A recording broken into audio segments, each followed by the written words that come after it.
చేయాలా, ఈ ప్రాంతం డెవలప్మెంట్ జరగాల, నిరుద్యోగ యువతకు ఉద్యోగ అవకాశాలు రావాలని చెప్పి మేము కోరుతా ఉన్నాం. ఇది డబుల్ ఇంజన్ సర్కార్ అని చెప్తున్నారు. 2 ఏళ్లు పూర్తయినా కూడా పూర్తిగా నిర్లక్ష్యం చేయబడినటువంటి ఫ్యాక్టరీ.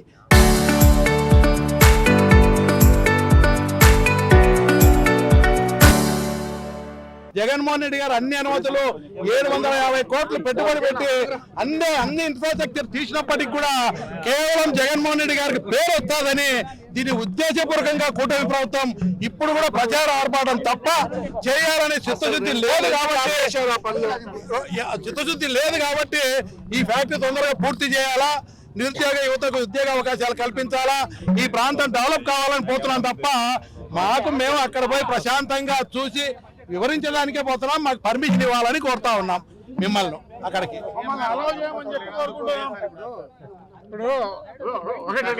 ఒక నిమిషం, ఇప్పుడు 14 నుంచి 19 వరకు అప్పుడు ముఖ్యమంత్రిగా ఎవరున్నారు? 5 సంవత్సరాలు చంద్రబాబు నాయుడు ముఖ్యమంత్రిగా ఉన్నాడు.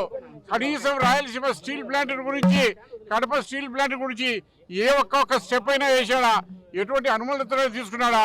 మరి అదే రకంగా 2019 నుంచి జగన్మోహన్ రెడ్డి గారు వచ్చిన తర్వాత స్టీల్ ప్లాంట్ శంకుస్థాపన చేశారు.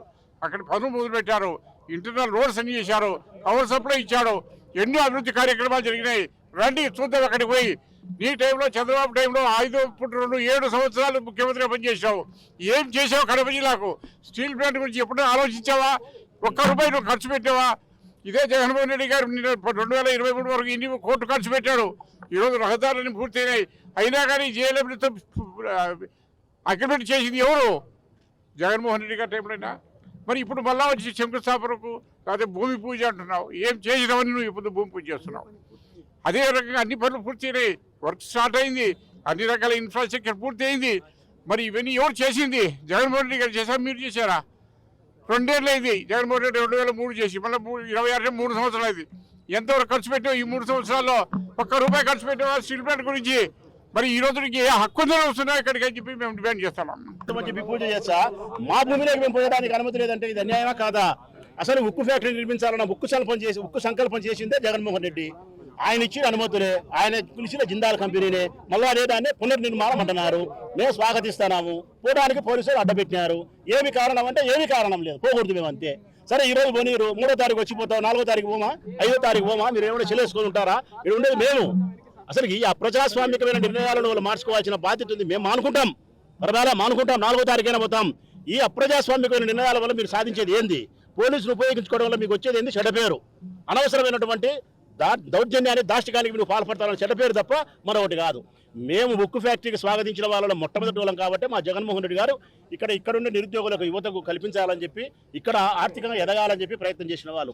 ఇంకా నిజాయితీగా మాట్లాడాలంటే కడప జిల్లాలో ఉక్కు ఫ్యాక్టరీ నిర్మించాలనే మొట్టమొదటి సృష్టికర్త దివంగత నేత రాజశేఖర రెడ్డి అన్న. మొట్టమొదట ఎవరికి లేని ఆలోచన లేనప్పుడు ఆయన చేసింది. మా దురదృష్టం ఆయన మరణించినాడు, అది పోయింది. ఆ తర్వాత మళ్ళీ జగన్మోహన్ రెడ్డి వచ్చిన తర్వాత మేము మొదలుపెట్టినాం. మళ్ళీ మా కరోనా వచ్చింది, ఆగిపోయింది. మళ్ళీ మా దురదృష్టం మేము ఓడిపోవడం. లేకపోతే ఎప్పుడో ఈ ఉక్కు ఫ్యాక్టరీ నిర్మాణం పూర్తయింది. ఇప్పుడైనా పర్వాలే, ఉక్కు నిర్మాణం జరగాల్సిందే. ఈ 2 సంవత్సరాల కాలంలో నువ్వు కాలయాపన చేసినావు, ఇంకా నీకు 2 ఏళ్ళు ఉంది. ఏ మేరకు చేస్తావు మేము కూడా సంతోషపడతాం. చేస్తే మంచిది, చేయకపోతే జగన్మోహన్ రెడ్డి చేస్తాడు. అసలు ప్రజాస్వామ్యంలో ఉన్నామా అని చెప్పేసి మేము గట్టిగా అడుగుతున్నాం ఈ ప్రభుత్వాన్ని. ఎందుకంటే భావస్వేచ్ఛ లేదు. ప్రభుత్వం చేస్తున్న అన్యాయాలు, అక్రమాలను నిరసన వ్యక్తం చేస్తామంటే అవకాశం లేకుండా పోలీసులను ఉపయోగించి మమ్మల్ని ఆపే కార్యక్రమం అంతా కూడా చేస్తున్నారు.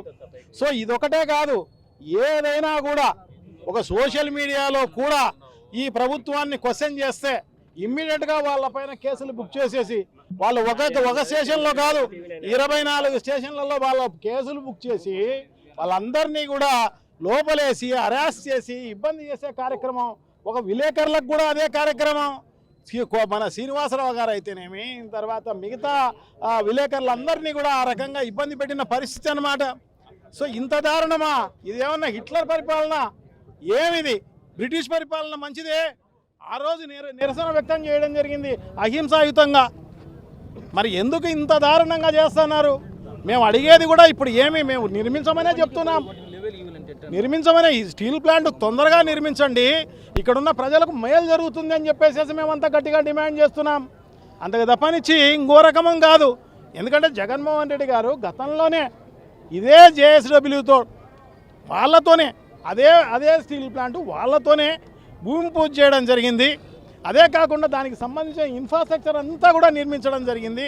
దానికి కావాల్సిన అన్ని రకాలైన జీవోలు ఇవ్వడం జరిగింది. దాదాపు 3,500 ఎకరాలు దానికి అలినేట్ చేసిన కార్యక్రమం చేయడం జరిగింది.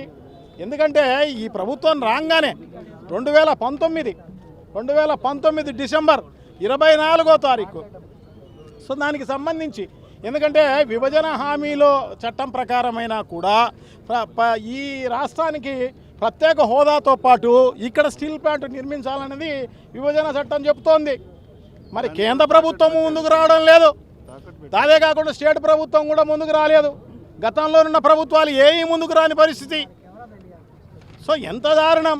జగన్మోహన్ రెడ్డి గారు వచ్చిన తర్వాత ఒకవేళ వేరే ఫ్యాక్టరీలు ఏదైనా పెద్ద కంపెనీలు రాకపోయినా పర్వాలేదు, మన రాష్ట్ర ప్రభుత్వం తరపునే, ఎందుకంటే కేంద్ర ప్రభుత్వం ముందుకు రావడం లేదు కాబట్టి రాష్ట్రం తరపునే దాన్ని ఫ్యాక్టరీ నిర్మించాలా అని చెప్పేసి దృఢ సంకల్పంతో, ఎందుకంటే ఈ ప్రాంతానికి మేలు జరుగుతుంది, ఈ ప్రాంతంలోనున్న నిరుద్యోగులకు ఉద్యోగ అవకాశాలు వస్తాయి అన్న ఉద్దేశంతో 30 లక్షల టన్నుల కెపాసిటీతోటి దాదాపు 25,000 మందికి డైరెక్ట్గా ఉద్యోగాలు వచ్చి 75,000 మందికి పరోక్షంగా ఉద్యోగాలు వచ్చే ఉద్దేశంతో దాన్ని నిర్మించాలా అని చెప్పేసి అక్కడ 2019 డిసెంబర్లో దానికి సంబంధించి భూమి పూజ చేసే కార్యక్రమం ఆ రోజు చేయడం జరిగింది. సో దానికి సీఎం రమేష్ కూడా జగన్మోహన్ రెడ్డి గారిని పొగుడుతూ ఆయన శాలువ కప్పిన ఫోటో ఇది చూడండి.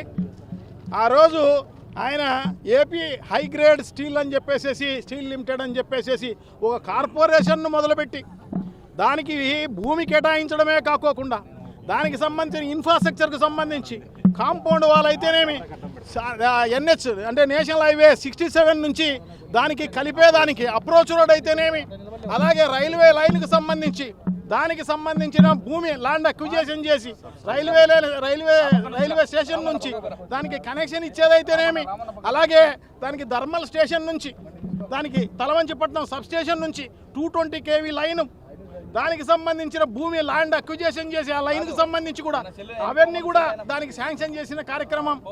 సో ఇదే కాదు, దానికి సంబంధించి ఇంకా కూడా రైల్వే లైన్ అయితేనేమి, తర్వాత రోడ్డు ట్రాన్స్పోర్ట్ అయితేనేమి, ట్రాన్స్పోర్ట్కి అవకాశం అయితేనేమి, మంచినీళ్ళకు సంబంధించి 2 TMCలు అలొకేట్ చేసిన పరిస్థితి అయితేనేమి, ఇవన్నీ కూడా జీవోలు ఉన్నాయి. చూడండి, జీవో నెంబర్ 106 దీనికి సంబంధించి incorporation of AP high grade steels. తర్వాత జీవో నెంబర్ చూడండి, జీవో 2019లో ఇచ్చిన జీవో ఇది. అలాగే వాటర్ అలొకేషన్ సంబంధించి 84 జీవో నెంబర్ 84. తర్వాత జీవో నెంబర్ 1447 డిసెంబర్ 13వ తారీఖు అడ్వాన్స్ పొజిషన్ దానికి హైగ్రేడ్ స్టీల్కి ఇచ్చిన పరిస్థితి అన్నమాట. సో అదే కాకుండా ఫౌండేషన్ సోడు 24th డిసెంబర్ సంబంధించి 2019 GOMS నెంబర్ 70 ఇది ట్రాన్స్ఫర్ ఆఫ్ ప్రాజెక్టు. అదే దానికి సంబంధించి హైగ్రేడ్ స్టీల్ నుంచి వైఎస్ఆర్ స్టీల్ కార్పొరేషన్ కింద దాన్ని మార్చిన పరిస్థితి. జీవో నెంబర్ 71 ఇది 28 అక్టోబర్ 2020 దానికి renaming of company. GOMS number 52 3 మార్చి 2021 land alienation. GOMS number 157 6th July 2021 నుంచి స్టాంప్ డ్యూటీ ఎగ్జంప్షన్, దానికి స్టాంప్ డ్యూటీ కూడా ఎగ్జంప్షన్ ఇవ్వడం జరిగింది. GOMS number 157. అలాగే GO నెంబర్ RT నెంబరు 111. సో రోడ్డు కనెక్టివిటీకి సంబంధించి దానికి సంబంధించి NH 67 నుంచి దానికి రోడ్డు కనెక్టివిటీ ఇచ్చేదానికి దానికి ల్యాండ్ ఇవ్వడమే కాకుండా రోడ్డు కూడా వేసిన పరిస్థితి. GO నెంబర్ 87 అది స్ట్రాటజిక్ ఇన్వెస్టర్ కింద JSWను ఆహ్వానించే కార్యక్రమం డిసెంబర్ 21, 2022లో చేయడం జరిగింది.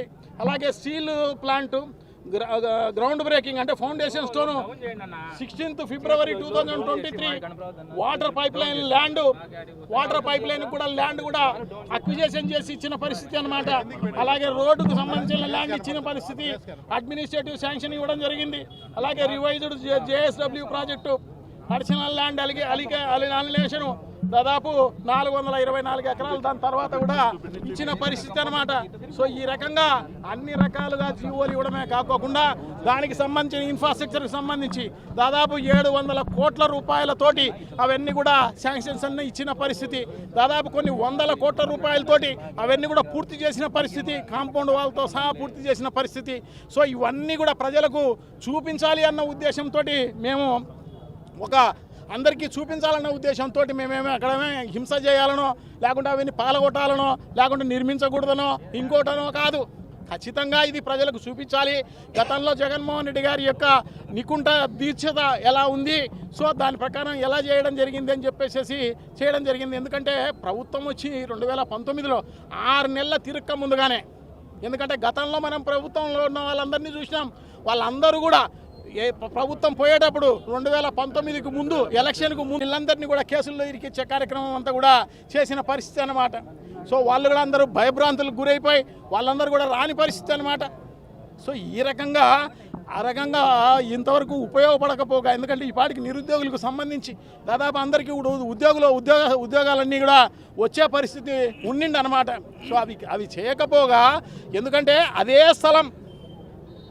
స్థలంలో అదే మేనేజ్మెంట్ JSWతోనే మళ్ళీ ఇప్పుడు మొదలు పెట్టించే కార్యక్రమం, భూమి పూజ చేయించే కార్యక్రమం. ఎందుకంటే జగన్మోహన్ రెడ్డి గారు ముందుగానే స్ట్రాటజిక్ పార్ట్నర్ను తీసుకురావడం జరిగింది. సో వాళ్ళు ప్రైవేట్ వాళ్ళు కొంచెం ఎంకరేజ్ చేసింటే ఈ పాటికి వాళ్ళు కట్టిండ్రు.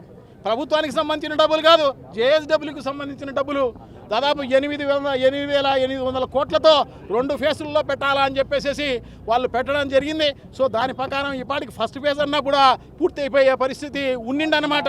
సో నువ్వు ఎంకరేజ్ చేయకపోగా వాళ్ళను భయపడిచి జైల్లో వేయించే కార్యక్రమం అంతా కూడా చేసి నువ్వు అన్నీ కూడా చేసి మళ్ళీ అదే JSWతో అదే స్థలంలో నువ్వు మళ్ళీ ఫౌండేషన్ చేస్తావంటే ఎవరిని మోసం చేయడానికి?